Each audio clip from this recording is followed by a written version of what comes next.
Hello friends, welcome to online study kingdom. दोस्तों, UP triple S CPT घटना चक्र book series का हम लोग जो सिलेबस वाइज कंप्लीट कर रहे हैं और सिलेबस क्रमांक जो है वो चौथा है, जो कि भारतीय अर्थव्यवस्था से संबंधित है। और यह दूसरा लेक्चर है भारतीय अर्थव्यवस्था का, जिसमें हम लोग नीति आयोग से संबंधित तथ्यों को देखेंगे। तो दोस्तों, अगर हमारे आप चैनल पर नए हैं तो चैनल को सब्सक्राइब ज़रूर कीजिए, क्योंकि आपकी सब्सक्रिप्शन ही हमारी ताकत है। साथ ही ऑल नोटिफिकेशन बेल आइकन को प्रेस कीजिए, ताकि आने वाली वीडियो का अपडेट आप सभी को प्राप्त होता रहे। ज़्यादा टाइम न लेते हुए आइए हम लोग फटाफट स्टार्ट करते हैं।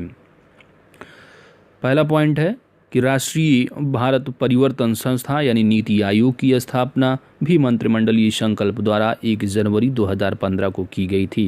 तो याद रखना है, नीति आयोग का जो गठन हुआ है वह 1 जनवरी 2015 को। नीति आयोग सहकारी संघवाद की सिद्धांत का परिपालन करते हुए भारत सरकार को नीतिगत मुद्दों पर सलाह देने की एक थिंक टैंक है। क्या है? Think tank. नीति आयोग को उसके पूर्ववर्ती संस्था योजना आयोग की तुलना में अधिक समावेशी, बाजारोन्मुख तथा दक्ष संस्था माना जा रहा है। यानी जो योजना आयोग प्लानिंग कमीशन था, उसी की जगह हमारा नीति आयोग गया जब मोदी गवर्नमेंट बनी, यानी मोदी जी जब प्रधानमंत्री बने। नीति आयोग के उद्देश्य क्या है? तो राष्ट्रीय उद्देश्यों को दृष्टि में रखते हुए राज्यों की सक्रिय भागीदारी के साथ राष्ट्रीय विकास प्राथमिकताओं, क्षेत्रों और रणनीतियों का एक साझा दृष्टिकोण विकसित करना। दूसरा उद्देश्य है कि संरचनात्मक सहयोग पहल के माध्यम से सहयोगात्मक संघवाद को बढ़ावा देना। ग्राम स्तर पर विश्वसनीय योजना तैयार करने हेतु तंत्र विकसित करना और इसी सरकार के उच्चतर स्तर पर पहुंचाना। आर्थिक रणनीतियों नीति में राष्ट्रीय सुरक्षा के हितों की सम्मिलित सुनिश्चित करना है। समाज के उन वर्गों पर विशेष ध्यान देना जिन तक आर्थिक प्रगति से समुचित रूप से लाभान्वित न हो पाने का जोखिम हो। रणनीतिक और दीर्घ अवधि नीति तथा कार्यक्रमों का ढांचा तैयार करना, पहल करना तथा उनकी प्रगति और क्षमता की निगरानी करना। महत्वपूर्ण हितधारकों तथा समान विचारधारा वाले राष्ट्रीय और अंतर्राष्ट्रीय थिंक टैंकों के साथ साथ शैक्षिक और नीति अनुसंधान संस्थानों के बीच परामर्श और भागीदारी को प्रोत्साहन देना। राष्ट्रीय और अंतर्राष्ट्रीय विशेषज्ञों, पेशेवरों एवं अन्य साझेदारों के माध्यम से ज्ञान, नवाचार और उद्यमशीलता समर्थक प्रणाली का विकास करना। विकास के एजेंडे में गति लाने के क्रम में अंतर क्षेत्रीय और अंतर्विभागीय मुद्दों के समाधान हेतु मंच प्रदान करना। कार्यक्रमों और नीतियों की क्रियान्वयन हेतु प्रौद्योगिकी उन्नयन और क्षमता निर्माण पर जोर देना। अत्याधुनिक संसाधन केंद्र बनाना जो सुशासन तथा सतत एवं न्यायसंगत विकास की सर्वश्रेष्ठ कार्य प्रणाली पर अनुसंधान करे तथा हितधारकों तक उसका प्रसार करे।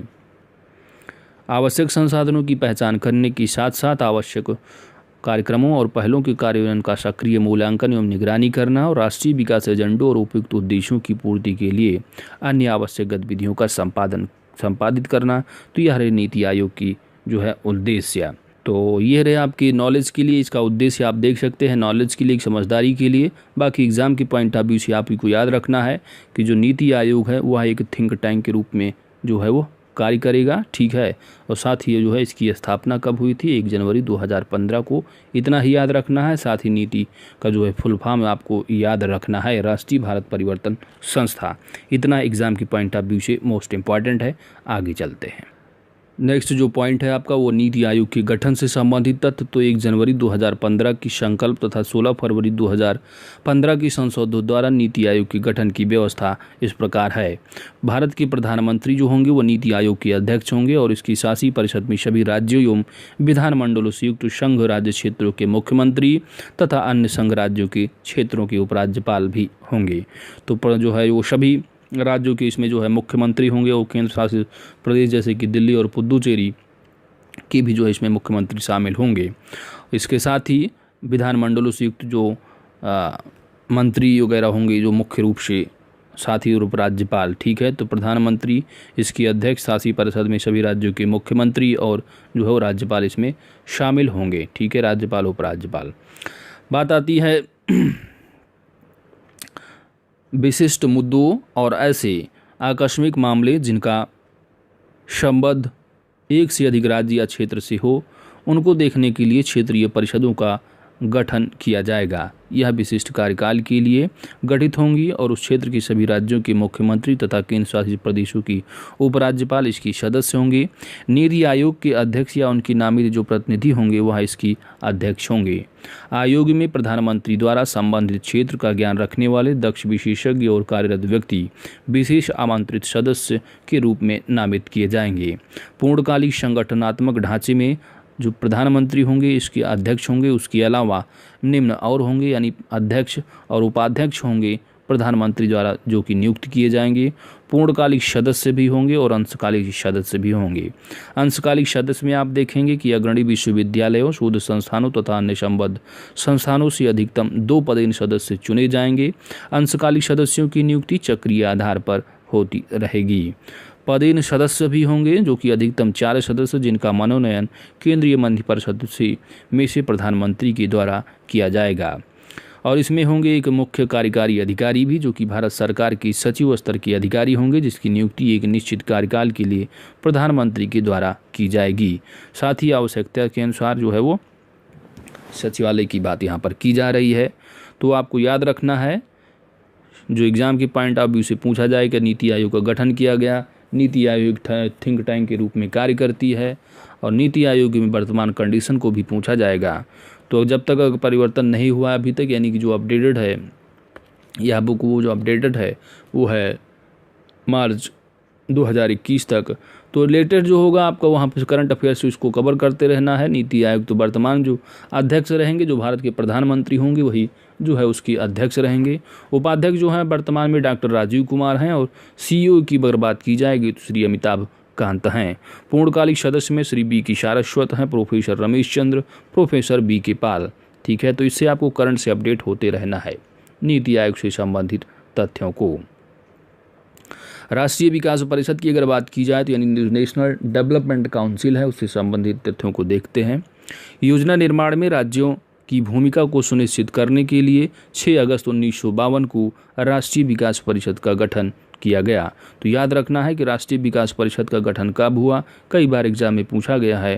तो यह है 6 अगस्त 1952 ईस्वी को। यह भी संविधानात्मक निकाय है और इसके अध्यक्ष प्रधानमंत्री ही होते हैं। ठीक है, तो याद रखना है कि ये एक संवैधानिक निकाय नहीं है जो NDC है, यानी नेशनल डेवलपमेंट काउंसिल। यह भी जो है एक एग्जीक्यूटिव बॉडी है, इसके अध्यक्ष प्रधानमंत्री होते हैं। राष्ट्रीय विकास परिषद की संरचना निम्नलिखित है। इसके अध्यक्ष प्रधानमंत्री और सदस्य जो होंगे सभी राज्यों के मुख्यमंत्री एवं केंद्र शासित प्रदेशों के उपराज्यपाल या मुख्यमंत्री, और योजना आयोग के सभी सदस्य इसमें शामिल होंगे, साथ ही केंद्रीय मंत्रिपरिषद भी। नेशनल डेवलपमेंट यानी जो राष्ट्रीय विकास परिषद है, इसका जो कार्य है वो क्या है, तो यह योजना आयोग द्वारा तैयार की गई योजनाओं को अंतिम रूप देना। अब जो होगा वह नीति आयोग के द्वारा। तो राष्ट्रीय योजनाओं के संचालन का मूल्यांकन, राष्ट्रीय विकास को प्रभावित करने वाली नीतियों की समीक्षा। नोट क्या है कि वर्तमान में योजना आयोग की जगह अब नीति आयोग हो गया है, तो नीति आयोग ने जगह ली है। तो नीति आयोग जैसे कि आपका जो राष्ट्रीय विकास परिषद से संबंधित तथ्य को योजना आयोग देखता था, वो अब कौन करेगा, वो आपका नीति आयोग करेगा। ठीक है, तो जबकि राष्ट्रीय विकास परिषद की संरचना अभी भी अपनी पुरानी स्थिति में यथावत है। ठीक है, लेकिन जो प्लानिंग कमीशन योजना आयोग रहा उसका परिवर्तन कर दिया गया, उसको हटा दिया गया, उसको अब जो है वो वहाँ पर नीति आयोग हो गया। ठीक है, भारतीय संविधान में नियोजन, तो भारत में नियोजन की प्रेरणा संविधान की प्रस्तावना, आर्थिक एवं सामाजिक न्याय। जब आप पॉलिटी पढ़ते होंगे तो उसमें जो आप सबसे पहले आप पढ़ेंगे जो प्रियम्बल्स है, उसमें 3 तरह के न्याय हैं, सामाजिक, आर्थिक और जो है राजनैतिक न्याय की बात की जाती है। तो भारत में नियोजन की प्रेरणा संविधान की प्रस्तावना, आर्थिक एवं सामाजिक न्याय तथा नीति निर्देशक तत्वों में आर्टिकल नंबर 38, 39 एवं 46 से प्राप्त होती है। आर्थिक एवं सामाजिक नियोजन का जो उल्लेख है वो 7वीं अनुसूची की समवर्ती सूची की प्रविष्टि संख्या 20 में मिलता है। तो दोस्तों आज की इस वीडियो में इतना ही, मिलते हैं आपसे नेक्स्ट लेक्चर में। Thanks for watching. वीडियो को लाइक, शेयर, कमेंट करना ना भूलें।